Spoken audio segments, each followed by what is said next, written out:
This is Advancing Your Business, Your People, and Your Legacy podcast, where we discuss all things that impact the growth, value, and sustainability of privately held businesses. This podcast is produced by the Rawls Group, Business Succession Planners, and I am Kendall Rawls, your moderator. In this series, focused on Where Are All the Leaders, Aichia Bascaro of the American Franchise Academy and Jeff Bannon of the Rawls Group will tackle unique challenges multi-unit franchisees face in recruiting, developing, and retaining top talent. This series covers a variety of discussion topics, so after you finish this installment, be sure to check back in to listen to the remainder of the conversation. Here we go. So Jeff, out of the 35% of people who do graduate with a four-year degree, how do franchisees overcome the from college to manager entitlement mentality that seems to be a growing trend? I think, well, number one, I think expectations need to be set early in the hiring process, and whether that's a clear job description and an org chart, obviously depending on what level they're coming in at. Someone flipping burgers doesn't need to see the organizational chart per se, but when you're looking at filling management positions, I think that the setting realistic expectations is critical. Because in getting over the concept that education equals advancement. I'm higher educated and therefore I should demand a higher job. I believe every organization is a little bit unique in that there's nuances to the cultures that everybody feels when they go into when they first go to work. And within that culture, I think it's imperative that there is an upward mobility communication to all the talented people who are walking in the door, particularly as it pertains to timelines and awareness. What we see a lot of is, I've been here 6 months, I'm not making an impact, I think it's time for me to leave. And so, a lot of people, or a lot of younger generation getting hired out of college feel that, hey, I've got bills to pay, I've got these student loans that are out of control. When do I get six figures, and how quickly can I advance to get on to buying my yacht as quick as possible? So setting those expectations early is important.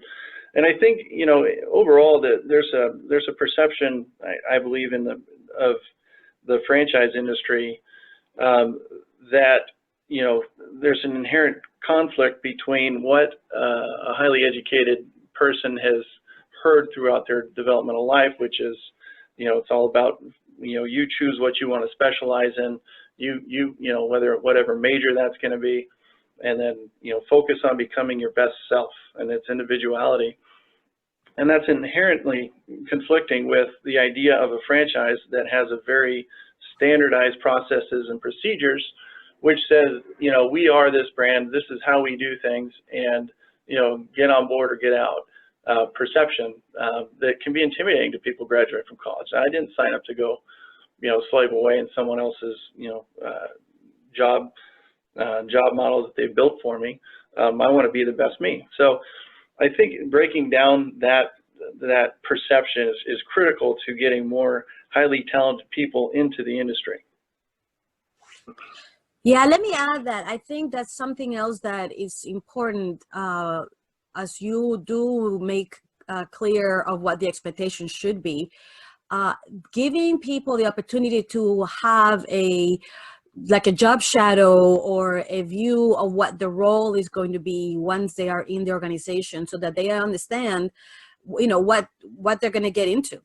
And, even not hire somebody to go directly into a manager position just because they have a college degree, but actually give them maybe an interim first step type of role, like a shift lead or, even before an assistant manager, right? So that at least they can go in there and demonstrate what they are able to do. Because I do have to say that if you are somebody that has a four-year college degree, that actually represents that you have certain characteristics that are also valuable for a job. Like, for example, you have the commitment, you are able to keep your timelines. You have, past tests and moments of stretch. So the fact that you have a 4-year degree, it demonstrates that you have acquired or have either the skills or the personality to make that happen, which is why not so many people graduate from 4-year degree.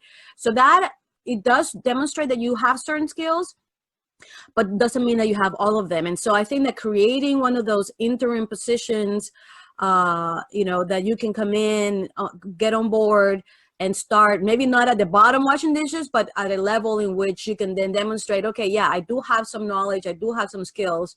So, but then now let me prove myself at a lower level, still leadership position, and then move myself up to eventually becoming a manager. I think that doing something like that will provide, so it will have these applicants not totally start at the bottom, but not also give them the key to the kingdom where they can get, do serious damage to the business, and give them the vision of where they need to be. And at least they know, okay, if you are able to accomplish these goals within a certain timeline, then you eventually will be able to get to that leadership role. And so I think that that's something that franchisees can do to overcome that entitlement mentality, because at least they know, okay, I come with a degree, so I'm not going to totally start at the bottom, and I have a clear path of how I can get to the next level. So I think that that's going to be important for both, also for the owner, so that they can see if this person is able to then do the task and lead the team and produce the results that they expect. And for the team member that is, joining the organization, being able to have, have some credit in the fact that they do have a degree and what that means, compared to others that don't. So I think that that's something that franchisees can do. Advancing Your Business, Your People, and Your Legacy is produced by the Rawls Group and hosted by me, Kendall Rawls.